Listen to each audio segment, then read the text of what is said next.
but he tells Jean that John and Shelly are alive and being held in Toronto, and he can bring them home for $10,000.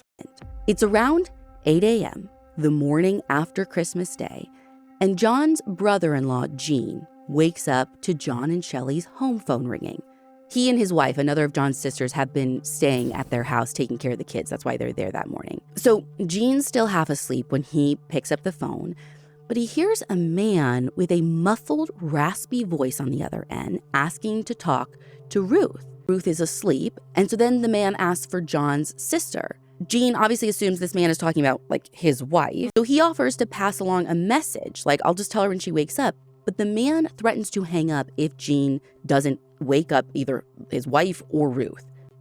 Okay, whatever, dude. And he hangs up before falling back asleep, thinking yes, what happened was weird, but nothing more. You're right. But 3 days later, on December 29th, around the same time, 8 a.m., Gene gets another call at the Markley house from what sounds like this same man.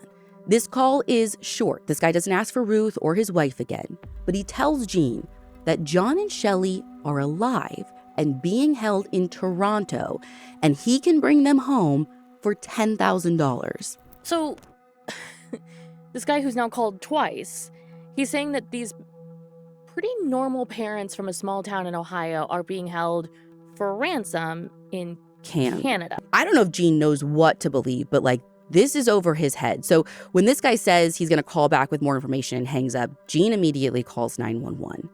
Police tell Gene that they'll get him a recording device to tape any future calls. And basically, if anything happens between now and then, just write everything down. And almost as soon as Gene hangs up with the police, 2 more calls come in from this same man.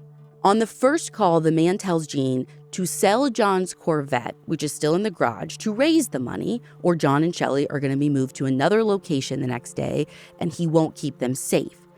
Then on the second call, the man claims that on New Year's Eve, John and Shelly are going to be sacrificed by a cult.